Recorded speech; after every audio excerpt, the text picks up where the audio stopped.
Bien, es necesario rememorar algunas cuestiones sobre los sistemas económicos que van a ser dominados por los españoles en América. Por un lado, tenemos sistemas económicos dedicados a la caza y la recolección.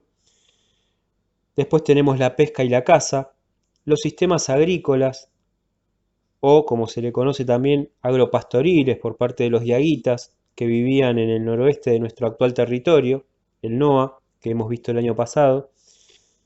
En América se desarrollaron tres grandes sociedades agrarias, por supuesto, que fueron los mayas, los aztecas y los incas. En el caso de los mayas, que utilizaban la roza y la quema, eso ocurría en zonas selváticas y boscosas, que era donde vivían particularmente los mayas. Era una técnica que consistía en talar los árboles, quemar la maleza y utilizar las cenizas como un fertilizante. Esto todavía se sigue haciendo en algunas comunidades actuales. Su principal cultivo era el maíz.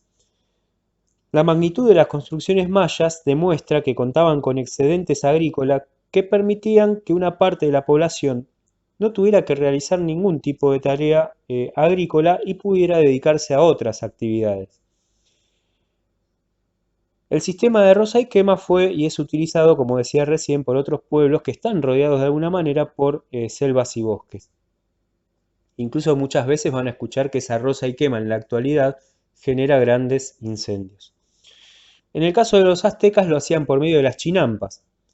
Recordarán que las chinampas eran unas balsas cubiertas de tierra con la que formaban unos islotes que flotaban en los lagos. Entonces ahí se cultivaba el poroto, el cacao, la calabaza, entre otros, ¿no? El tomate. Los campesinos producían todo lo necesario para la subsistencia y obtenían a través de este intercambio aquellos productos que les faltaban, es decir, que comerciaban con otros pueblos. Recordarán que yo les explicaba que los mayas no solamente eran grandes guerreros, sino que habíamos visto un mapa mediante el cual se producía un intercambio de zonas entre lo que eran los mayas y otros espacios geográficos. Entonces en eso también hay que tenerlo presente, ¿no?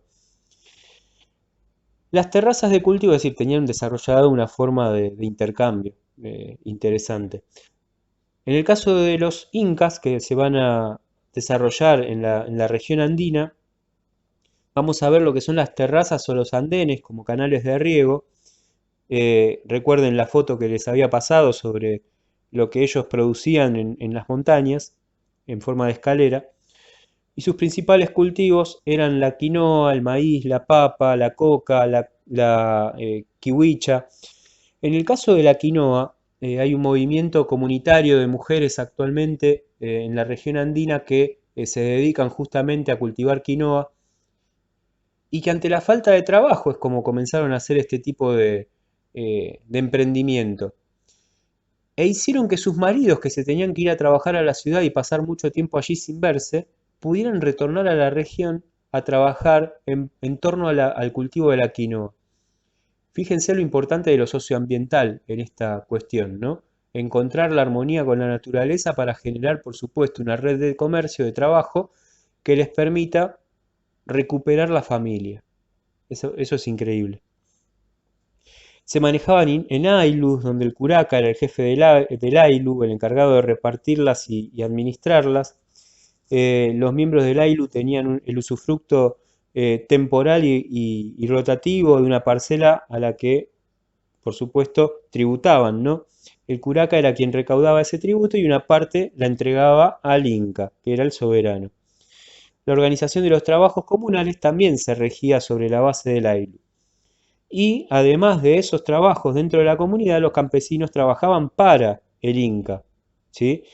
Por ejemplo, para hacer caminos o depósitos, es decir, la obra pública. Este trabajo, en realidad, de forma rotativa se realizaba para, por supuesto, no desgastar la fuerza de trabajo y se la llamó mita. Después, los colonizadores van a hacer de esta mita un objeto de trabajo forzado, todo lo contrario, ¿sí?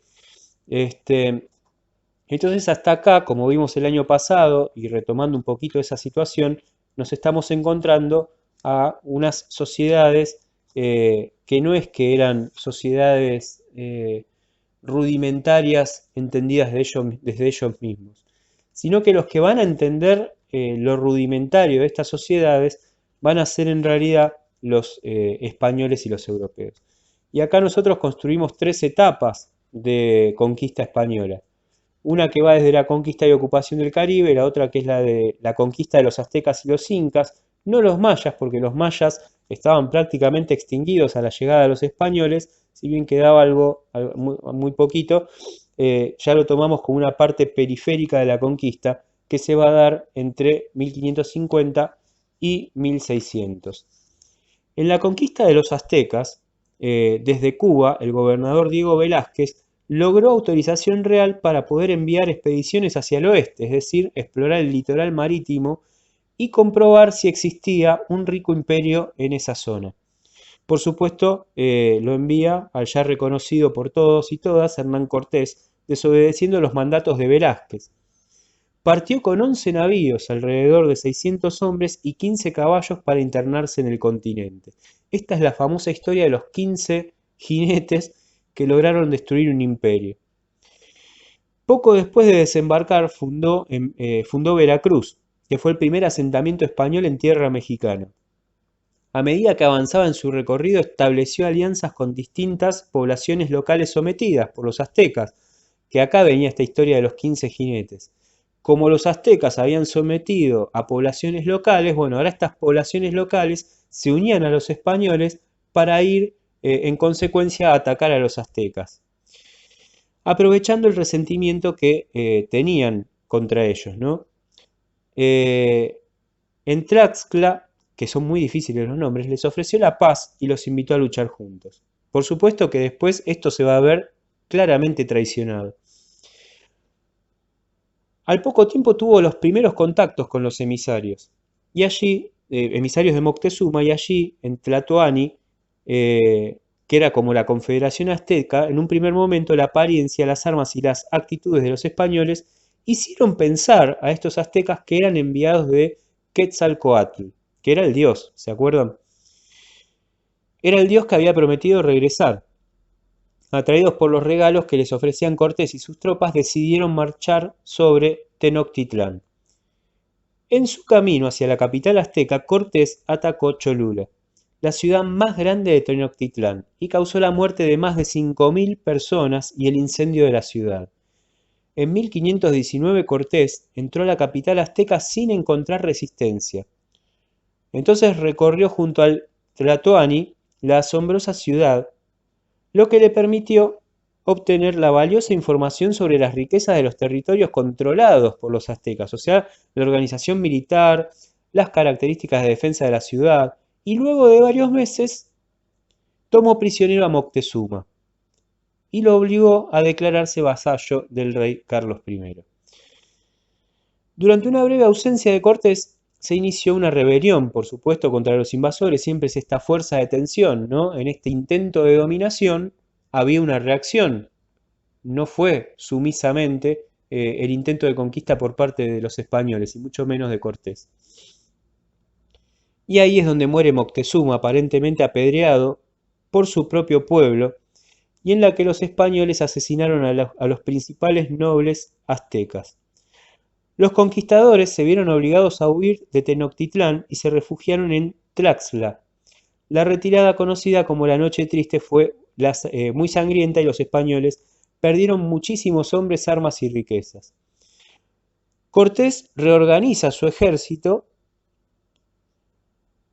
y va entonces hacia otros pueblos de la zona. Así sitia a la ciudad, cortando todo tipo de posibilidad de que ingresaran suministros. Al mismo tiempo, una epidemia de viruela causó estragos en la población local.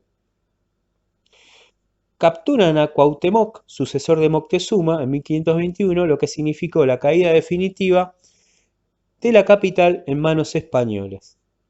Al año Cortés fue nombrado gobernador, capitán general y la Justicia Mayor de Nueva España, como se bautizó a estos territorios, que es donde van a ser el virreinato de Nueva España después.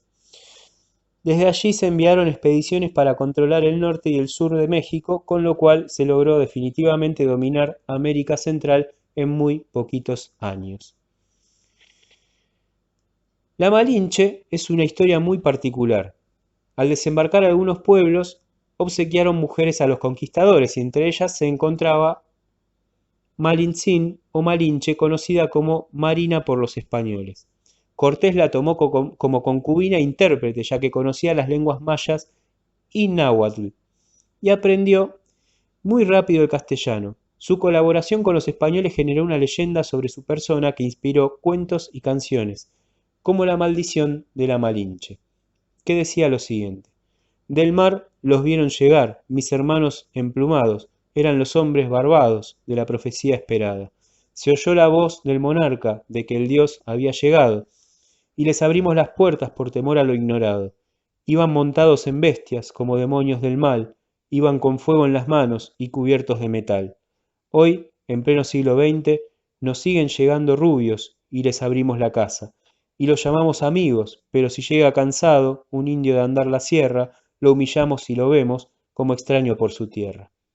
Esto está sacado del palmarés Gavino y Ochoa, Amparo, La maldición de la Malinche, un fragmento, ¿sí? Es una linda construcción muchísimo más grande, pero es sobre la Malinche de Cortés. Historia muy particular a la que nos ha llevado también la dominación española. Muchas gracias.